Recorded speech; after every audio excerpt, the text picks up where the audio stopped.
کیا کہتے ہیں حضرت عروہ بن زبیر رضی اللہ تعالیٰ عنہ کیا کہتے ہیں؟ عبداللہ بن عباس رضی اللہ تعالیٰ عنہ سے کسی مسئلے میں آپ نے اللہ کے نبی صلی اللہ علیہ وسلم کی حدیث مجھے سنائی، لیکن میں دیکھتا ہوں کہ عمر کے زمانے میں رضی اللہ عنہ حضرت ابوبکر رضی اللہ تعالیٰ عنہ نے ایسا کیا، عمر رضی اللہ تعالیٰ عنہ نے ایسا کیا۔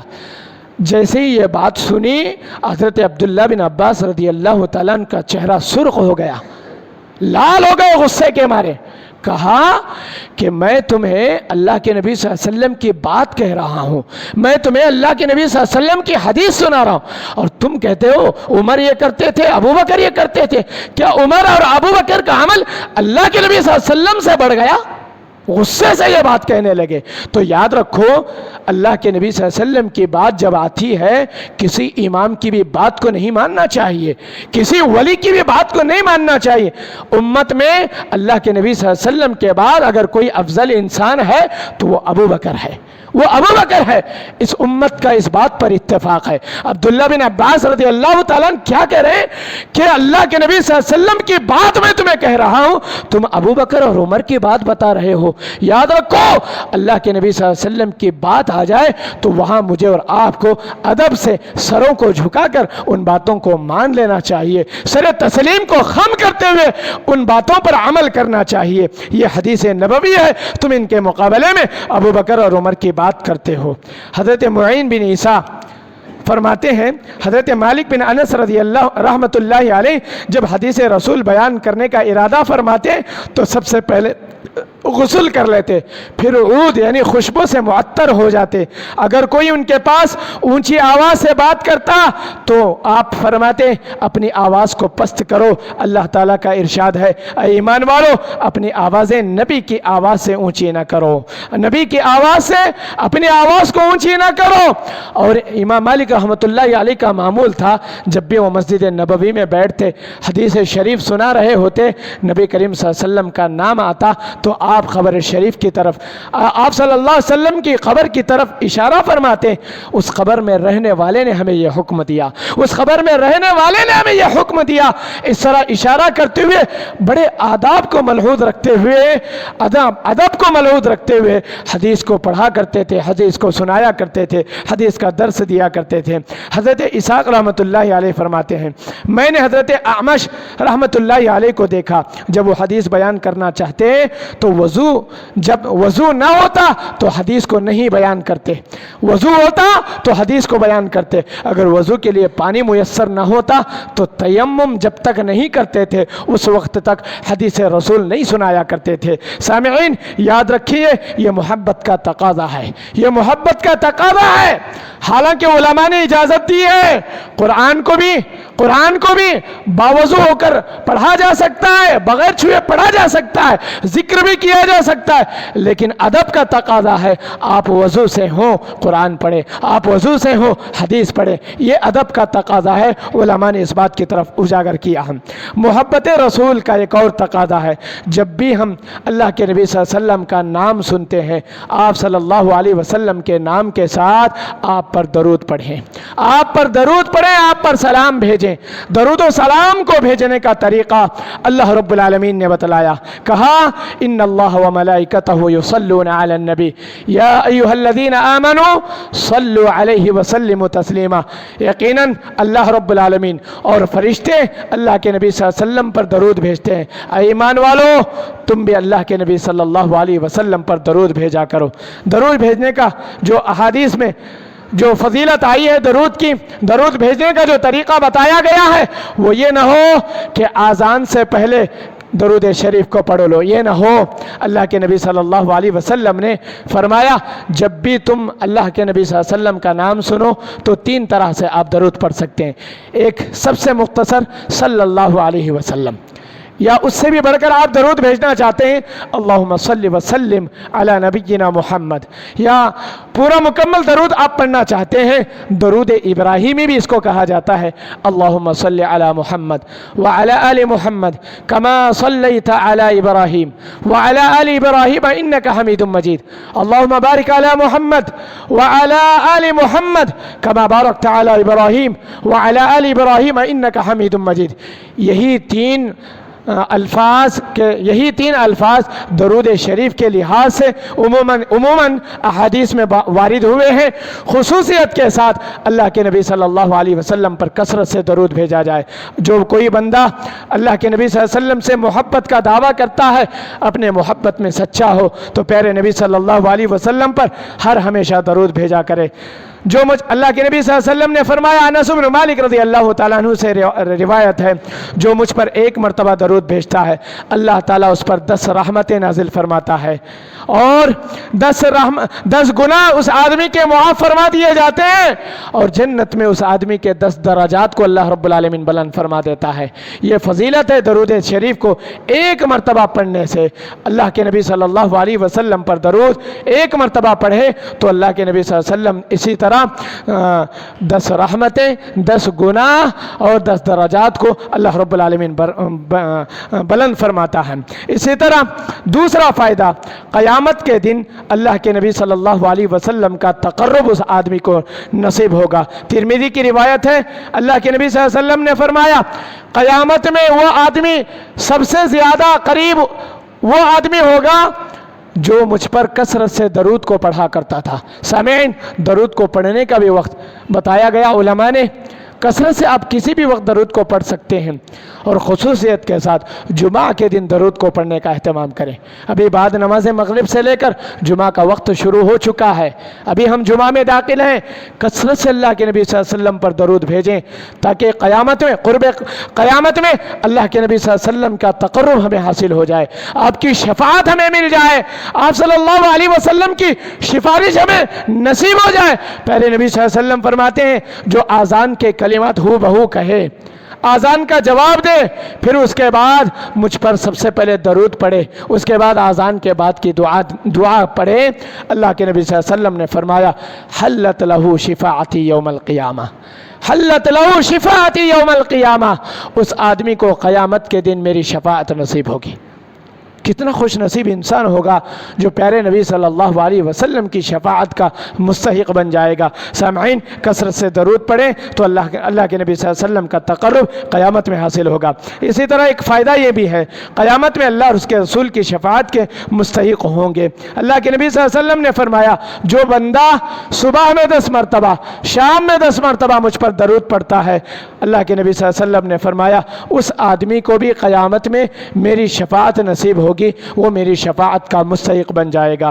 پیارے نبی صلی اللہ علیہ وسلم ایک اور فائدہ بتاتے ہوئے فرماتے ہیں، اگر کثرت سے اس کو برکت کے حاصل کرنے کے لیے درود شریف کو پڑھیں، اللہ کے نبی صلی اللہ علیہ وسلم فرماتے ہیں اللہ تعالیٰ اس کی مشکلات کو دور فرمائے گا، اس کے مصائب کو دور فرمائے گا۔ ایک آدمی آتے، حضرت ابی بن کعب رضی اللہ تعالیٰ عنہ سے مروی ہے، انہوں نے رسول اللہ صلی اللہ علیہ وسلم سے فرمایا، انی اکثر الصلاۃ علیکم فکم اجل لک من صلاتی، اے اللہ کے نبی صلی اللہ علیہ وسلم، میں آپ پر کثرت سے درود بھیجتا ہوں، بتائیے اپنی دعا میں کتنا حصہ درود کا آپ پر بھیجوں؟ 1/4 حصہ بھیجوں؟ اللہ کے نبی صلی اللہ علیہ وسلم نے فرمایا، فقرا ما شئت، فقرا ما شئت، اور زیادہ پڑھو تم اگر چاہتے ہو۔ پھر وہ صحابی رسول پوچھتے ہیں، میں دعا کا آدھا حصہ درود پڑھوں؟ اللہ کے نبی صلی اللہ علیہ وسلم فرماتے ہیں، اگر تم چاہتے ہو تو اور زیادہ پڑھو۔ صحابی رسول پوچھتے ہیں، میں دعا کا 1/3 حصہ، یعنی پونا حصہ میں دعا کا درود شریف پڑھوں، پو حصہ اپنے لیے مانگ لو۔ پیارے نبی صلی اللہ علیہ وسلم فرماتے ہیں، اور زیادہ تم پڑھنا چاہتے ہو تو یہ تمہارے لیے بہتر ہے۔ اللہ کے نبی صلی اللہ علیہ وسلم کے سے وہ صحابی سوال کرتے ہیں، پیارے نبی میں اپنے لیے دعا نہ کروں، صرف آپ پر درود پڑھتا ہی رہوں دعا میں، کیا میں کر سکتا ہوں؟ اللہ کے نبی صلی اللہ علیہ وسلم نے فرمایا، اگر تم اس طرح کرو گے اللہ تعالیٰ تمہارے تمام مصائب کو دور کر دے گا، تمام مشکلات کو دور کر دے گا، تم پر جو آلام، جو تم پر مصیبتیں آئیں، اللہ تعالیٰ درود کے کثرت کی وجہ سے، کثرت درود کا پڑھنے کی وجہ سے، کثرت درود کا ورد کرنے کی وجہ سے تمام مصائب اور مشکلات کو اللہ تعالیٰ دور فرما دیتا ہے۔ سامعین، اسی طرح ایک اور فائدہ اس درود کی وجہ سے، اس کے پڑھنے سے بڑی برکت ہوتی ہے، اس کی برکت سے دعا قبول ہوتی ہے۔ حضرت عبداللہ بن مسعود رضی اللہ تعالیٰ عنہ فرماتے ہیں، میں مسجد نبوی میں نماز پڑھ رہا تھا اور آپ صلی اللہ علیہ وسلم کے پاس حضرت ابو بکر اور عمر بیٹھے ہوئے تھے۔ جب میں دعا کے لیے بیٹھا تو سب سے پہلے میں نے اللہ کی حمد و ثنا بیان کی، پھر اس کے بعد نبی کریم صلی اللہ علیہ وسلم پر درود بھیجا، اس کے بعد میں اپنے لیے دعا کی۔ جیسے ہی میں نے دعا ختم کی اس کے بعد میرا یہ طرز عمل دیکھ کر فرمایا سل تعطی سل تعطی۔ اللہ کے نبی صلی اللہ علیہ وسلم میرے اس دعا کرنے کے طریقے کو دیکھ کر کہا اسی طرح مانگو تمہیں عطا کیا جائے گا، اسی طرح تم اللہ سے مانگو اللہ تعالیٰ تمہاری دعا کو قبول فرمائے گا۔ گویا سب سے پہلے دعا کا طریقہ بتلایا جا رہا ہے، اللہ کی حمد و ثنا کرنا ہے، پھر اس کے بعد نبی صلی اللہ علیہ وسلم پر درود بھیجنا ہے، پھر اپنے لیے مانگنا ہے۔ اگر اس طریقے سے جو بھی بندہ دعا کرتا ہے، پیارے نبی صلی اللہ علیہ وسلم نے فرمایا حضرت عبداللہ بن مسعود رضی اللہ تعالیٰ عنہ کو سل تعطی، اسی طرح مانگو اللہ تعالیٰ تمہیں عطا کرے گا، اسی طرح مانگو تمہاری دعاؤں کو قبول کیا جائے گا۔ سامعین، جو اللہ اور اس کے رسول پر درود نہیں بھیجتے ان کے لیے سخت وعیدیں بھی آئی ہیں، اور یہ محبت رسول کے تقاضوں کو پورا نہ کرنے والا شخص ہوگا۔ جو آدمی اللہ کے نبی صلی اللہ علیہ وسلم کا نام سننے کے بعد درود نہ پڑھے اللہ کی لعنت اس پر اترتی ہے۔ اللہ رب العالمین نے بد دعائیں کی، حضرت جبرائیل اس کا تذکرہ آ کر کرتے ہیں، اللہ کے نبی صلی اللہ علیہ وسلم اس بد دعا پر آمین کہتے ہیں۔ ان بد دعاؤں میں ایک بد دعا یہ بھی تھی کہ اس آدمی پر اللہ کی لعنت ہو جو آدمی میرا نام سننے کے باوجود مجھ پر درود نہ پڑھے۔ یاد رکھو یہ وعیدیں اس آدمی پر ہے جو نبی صلی اللہ علیہ وسلم کی سنتوں پر عمل نہیں کرتا۔ اب آپ صلی اللہ علیہ وسلم کا نام آنے کے بعد آپ پر درود نہیں بھیجتا، اور آپ صلی اللہ علیہ وسلم نے یہ بھی کہا دنیا میں سب سے بڑا بخیل وہ آدمی ہے جو آپ کا نام سننے کے بعد آپ پر درود نہ پڑے۔ ایسے بہت سارے مثالیں ہمارے سامنے ہیں۔ ضرورت اس بات کی ہے جو محبت کے تقاضے ہیں ان کو پورا کر کے نبی کریم صلی اللہ علیہ وسلم کی محبت کا ثبوت دیا جائے۔ یہ نہ ہو صرف محبت کے نام پر آج کسی کے پاس محبت کا ذریعہ کیا ہے، ٹوپی ڈال لو، جبہ شرعی پہن لو، یہ محبت کا تقاضا ہے۔ کوئی آدمی محبت کے تقاضوں کو پورا کرنے کے لیے کیا کرتا ہے، پگڑی باندھ لیتا ہے، امامہ باندھ لیتا ہے اور یہ کہتا ہے کہ میں نبی سے سچی محبت کرتا ہوں۔ کوئی آدمی محبت کا دعویٰ پیش کرنے کے لیے گردے کی شکل میں بالوں کو چھوڑتا ہے اور کہتا ہے کہ میں نبی صلی اللہ علیہ وسلم کی سنت کے مطابق عمل کر رہا ہوں، آپ سے سچی محبت کرتا ہوں۔ کوئی محبت کے نام پر جمعہ کے دن مٹھا کھاتا ہے، کوئی محبت کے نام پر نہ جانے کیا کیا اعمال کر کے اللہ کے نبی صلی اللہ علیہ وسلم پر محبت ہونے کے دعویٰ کرتا ہے۔ لیکن یاد رکھیے حقیقی محبت وہ نہیں ہے جو اللہ کے نبی صلی اللہ علیہ وسلم کے بتائے ہوئے طریقے کے مطابق نبی سے محبت ہو، یہ حقیقی محبت ہے۔ حقیقی محبت کس کو کہا جاتا ہے؟ اللہ تعالیٰ خود اللہ کے نبی صلی اللہ علیہ وسلم کو کہہ رہا ہے قل، اے نبی تم کہہ دو ان کنتم تحبون اللہ، اگر حقیقت میں تم اللہ سے محبت کرتے ہو، اللہ کے رسول کی محبت تمہارے دلوں میں سچی ہے، فاتبعونی، نبی کی اتباع کرو، نبی کی پیروی کرو، نبی کے بتائے طریقے کے مطابق عمل کرو، یہ حقیقت میں محبت ہے۔ اگر ہم نبی کی اتباع، نبی کی پیروی کر رہے ہیں تو حقیقی معنوں میں سمجھیے ہم حقیقی معنوں میں اللہ رب العالمین کی محبت اپنے دل میں رکھ کر زندگی گزار رہے ہیں، نبی کی محبت کے جو تقاضے ہیں ان تقاضوں کو پورا کر رہے ہیں۔ ورنہ یاد رکھیے ہم جو کہہ رہے ہیں، آج بہت سارے مسائل لوگ بیان کرتے ہیں، بہت سارے مسائل پوچھتے ہیں، نہ جانے کیسے کیسے لوگ دنیا میں موجود ہیں۔ ایک مثال کے طور پہ میں آپ لوگوں کے سامنے بیان کر رہا ہوں، بعض حضرات بڑے تمنا سے، بڑی آرزو اور بڑی مدتوں سے آ کر سوالات کرتے ہیں، ایسے سوالات گویا ایسا معلوم ہوتا ہے ماشاءاللہ پورے اسلام کو انہوں نے پڑھا ہے، پورے اسلام پر عمل کرنے والے ہیں، لیکن ان کی سوالوں سے ایسا معلوم ہوتا ہے جب ان کی زندگی کو دیکھا جاتا ہے، جب ان کی زندگی پر نظر دوڑایا جاتا ہے تو بڑی بڑی سنتیں ان سے خارج ہوتی ہیں۔ مثلا داڑھی کا مسئلہ ہمارے سامنے، یاد رکھیے کوئی آدمی مجھ سے سوال کرتا ہے، ماشاءاللہ ہمارے استاذ الاساتذہ مولانا عبداللہ جولم عمری مدنی حفظہ اللہ کہا کرتے تھے اگر داڑھی کا مسئلہ ان سے پوچھا جاتا تو داڑھی رکھنا ہمارے پاس فرض ہے۔ وہ کہا کرتے تھے داڑھی رکھنا سنت ہے یا کوئی سنت ہے یا نہیں پوچھا جاتا تو وہ کہا کرتے تھے داڑھی رکھنا میرے نزدیک تو فرض کا درجہ رکھتا ہے. کیوں؟ وہ دلیل دیتے تھے، بغیر دلیل کے بات نہیں کیا جاتا. دلیل دیتے ہوئے کہا کرتے تھے کون سے نبی نے داڑھی کو شارٹ مختصر کیا ہے یا نہیں چھوڑا ہے بتائیے. ہر نبی کی سنت رہی ہے. جب نبیوں کی سنت کو جمع کر دیا جائے تو یہی سنت فرض کے درجے پر آ جاتی ہے. آدمی اپنی زندگی میں ان چیزوں کو نہیں رکھتا. اگر کہا جائے نبی صلی اللہ علیہ وسلم سے محبت ہے تو چہرے کو چھوڑ کر اس بات کا ثبوت دے. بیویوں کو خوش کرنے کے لیے صفا چٹ نہ کرے، خوبصورت دکھنے کے لیے اللہ کے نبی صلی اللہ علیہ وسلم کی سنت کو کاٹ کے نہ پھینکے، بلکہ اس کو اپنے دل میں جگہ دیں، اس کو اپنے دل میں جگہ دیں. عقیدت مندی سے یہ رکھیں. کوئی آدمی دیکھنے والا یہ نہ کہے کہ آپ داڑھی رکھ کر خوبصورت نظر نہیں آئیں. یہ کہہ کر ان کی باتوں سے بچنے کے لیے داڑھی کو صفا چٹ کیا جائے. لیکن سنت کو آپ کس درجے پہ رکھ رہے ہیں، سنت پر آپ کس طرح عمل کر رہے ہیں، پھر کیا محبت کا دعویٰ کرتے ہیں، کیا محبت کا دعویٰ کرتے ہیں. ارے وہ نبی جو پتھریں کھا کر دشمنوں کو معاف کرنے والا آج اپنے بھائی کو معاف نہیں کرتا، اپنے سامنے والے کو معاف نہیں کرتا، پھر اپنے آپ کو یہ کہتا ہے میں نبی سے سچی محبت کرتا ہوں. کیسی محبت ہے، کیسی محبت ہے. کتنے ایسے اصحاب رسول جو ایمان لانے سے پہلے آپ صلی اللہ علیہ وسلم کو تکلیف دیا تھا. وحش بن حرب کو کون نہیں جانتے رضی اللہ تعالیٰ عنہ. اسلام قبول کرنے سے پہلے حضرت حمزہ رضی اللہ تعالیٰ عنہ کا مسئلہ کیا تھا. حضرت حمزہ رضی اللہ تعالیٰ عنہ کو شہادت کے مقام پر پہنچا دیا. ان کے قاتل جب اسلام قبول کرنے آئے کتنی تکلیف ہوئی اللہ کے نبی صلی اللہ علیہ وسلم. آپ نے معاف فرما دیا ایسے دشمن، ایسے دشمنان اسلام کو آپ صلی اللہ علیہ وسلم نے معاف فرما دیا. اسلام لانے کے بعد آپ نے سارے لوگوں کو الحمدللہ اپنے دل میں جگہ دی، اپنی رفاقت میں رکھا، اپنی معیت میں رکھا، انہیں ہر چیز کی اصلاح فرمائی. یہ آپ صلی اللہ علیہ وسلم کا شیوا تھا. آج ہم سے کتنے ایسے سنتوں کی بے حرمتی ہوتی رہتی ہے، پھر بھی ہم بڑے بڑے سوالات کو لے کر آ جاتے ہیں. مسئلہ یہ نہیں آپ سوالات کو مت لائیں، میں یہ کہنا نہیں چاہتا ہوں، بلکہ نبی سے محبت کا دعویٰ ہم جو سوالات کرتے ہیں ان پر عمل کرنے کا جذبہ بھی رکھیے، ان پر عمل پیرا ہونے کا اپنے اندر حوصلہ رکھیے. اس کے بعد آپ عمل کیجئے تب بات بنے گی.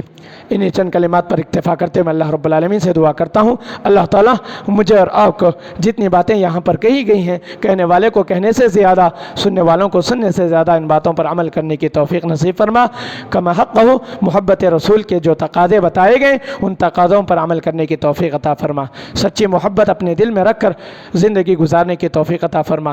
آپ کی سنتوں سے محبت کرنے کی توفیق عطا فرما. آپ کی شریعت سے محبت کرنے کی توفیق عطا فرما. آپ کی اتباع کرنے کی توفیق عطا فرما. آپ کی پیروی کرنے کی توفیق عطا فرما. ہر چھوٹی بڑی سنتوں کو زندہ کرنے کی توفیق عطا فرما. اللہ قال اللہ اور قال الرسول کے مطابق زندگی گزارنے کی توفیق عطا فرما. جب تک اس دنیا میں رہیں ایمان و اسلام کی زندگی نصیب فرما. اللہ ہماری عبادات کو قبول فرما. اللہ ہمارے صیام کو قبول فرما. اللہ ہمارے قیام کو قبول فرما. ہماری دعاؤں مناجات کو قبول فرما. ہماری تلاوتوں کو قبول فرما. اللہ ہمیں جو بیمار ہیں ان کی بیماری کو شفائے کاملہ عاجلہ عطا فرما. اللہ ہمیں جو مقروض ہیں غیب سے ان کا تعاون عطا فرما. ظالمین کے ظلم سے ہماری حفاظت عطا فرما. جابرین کے جبر سے ہماری حفاظت عطا فرما. حاسدین کے حسد سے ہماری حفاظت عطا فرما. شیطانی وساوس سے ہماری حفاظت عطا فرما. اے اللہ برے لوگوں کے تسلط سے ہم تیری پناہ چاہتے ہیں. اے اللہ برے حکمرانوں سے ہماری حفاظت عطا فرما. اے اللہ مسلمانوں کا بول بالا فرما. دین اسلام کا بول بالا فرما. اے اللہ اسلام کی نشر و اشاعت کرنے کی توفیق عطا فرما. اے اللہ ہمارے تمام اعمال کو قبول فرما. اے اللہ بقیہ زندگی جو بچی ہے اللہ کی عبادت میں گزارنے کی توفیق عطا فرما. اے اللہ جب اس دنیا سے رخصت ہو رہے ہوں کلمے کی موت نصیب فرما. اقول قولی ھذا استغفر اللہ لی ولکم ولسائر المسلمین من کل ذنب واتوب الیہ. سبحان ربک رب العزت عما یصفون وسلام علی المرسلین والحمد للہ رب العالمین. والسلام علیکم ورحمۃ اللہ.